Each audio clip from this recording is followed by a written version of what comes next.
तौबा करें तो फिर बदल जाएं, फिर तब्दीली आए। और ये कोई मुश्किल काम नहीं, जो बदलने वाले थे वो बदल गए। बड़ा कुछ करते थे पर फिर वो लोग बदल गए। हजरत फुजाला रदी अल्लाह ताला अन्हु कहते हैं कि मैं बड़ा दिलदादा था औरतों का, और मेरा माहौल ये था कि मैं कत्ल भी कर लेता था, माज़अल्लाह चोरी भी कर लेता था, और रात मेरी तबीयत थी माज़अल्लाह नई से नई औरत के पास जाना।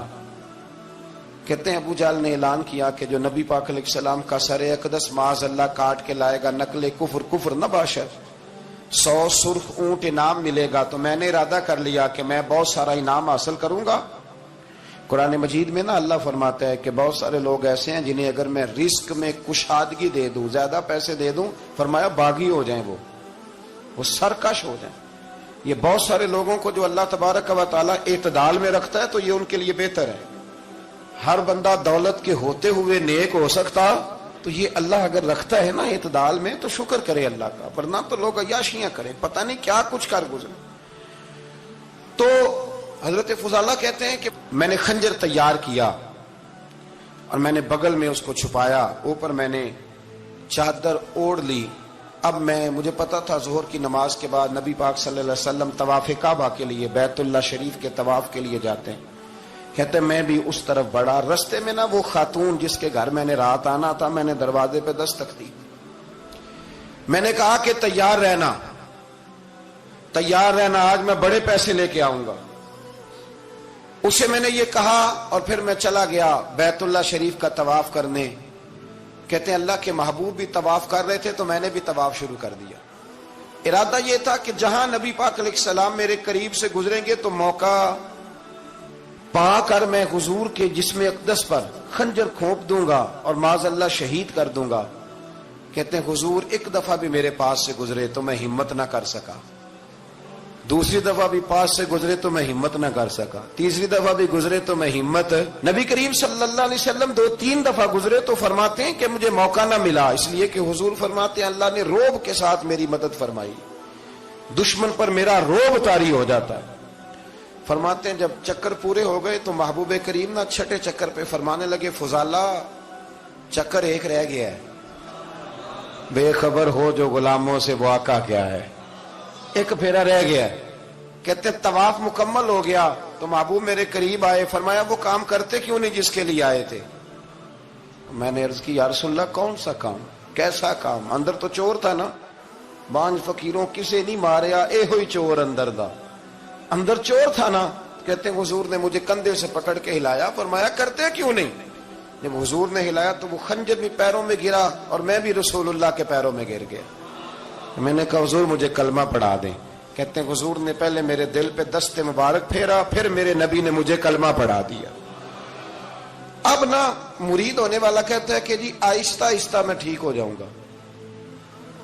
अब वो आहिस्ता आहिस्ता का क्या तर्जुमा है ये बिल्कुल समझ नहीं आती।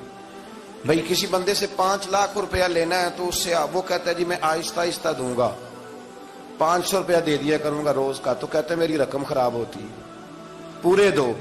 और नेकी की बात जब आती है तो कहते हैं हजरत साहब दीन इतना सख्त नहीं है, मैं आहिस्ता आहिस्ता ठीक हो जाऊंगा। अब मैं मगरिब इशा पढ़नी शुरू कर दी है मैंने, अब मैं तस्बीह ले ली है, कल मैंने भी आहिस्ता आहिस्ता मैं ठीक हो जाऊंगा। यानी रकम लेनी हो तो वो आहिस्ता आहिस्ता कबूल नहीं है। लेकिन और मकान की रजिस्ट्री अगर करानी हो तो मालिक मकान कहेगा आहिस्ता आहिस्ता करा लो। कहते हैं पैसे पूरे दिए, सवेरे चल और बयान दे, ये क्या बात हुई। यहां ये जो हमारा माहौल था ना, कर लेंगे हो जाएगा, यकीन करें लोग कब्रों में चले गए हैं पर मस्जिदों में नहीं आए। हर काम से लोग रिटायर हुए पर गुनाहों से रिटायर नहीं हुए। आखिर तक तबाही उतर गई लेकिन लोग बदलने को तैयार ना हुए। हजरत फुजाला कहते हैं अभी मैंने कलमा पढ़ा, अभी मैं वापस आया, रास्ते में वो बीबी खड़ी थी। कहते मैं वो शख्स था कि औरतें मरती थी मेरे ऊपर और किसी की जुर्रत थी कि वो आए बाएं शाए करे, लेकिन फरमाते हैं मैं बीबी के पास से गुजर गया।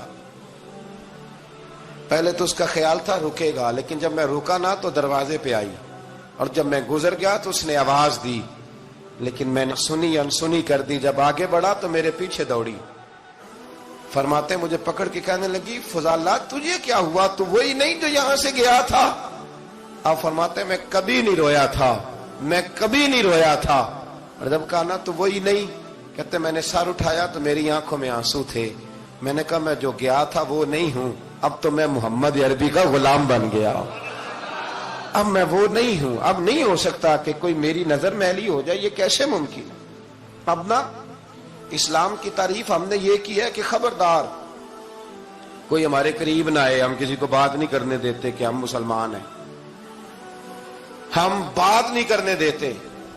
پتہ کیا بات ہے، ایک میری یہ تقریر ہوتی ہے ممبر پہ، اور ایک میرا عمل ہوتا ہے جب میں سفر کرتا ہوں، جب میں گاڑی میں بیٹھتا ہوں، جب میں دوستوں سے ملتا ہوں۔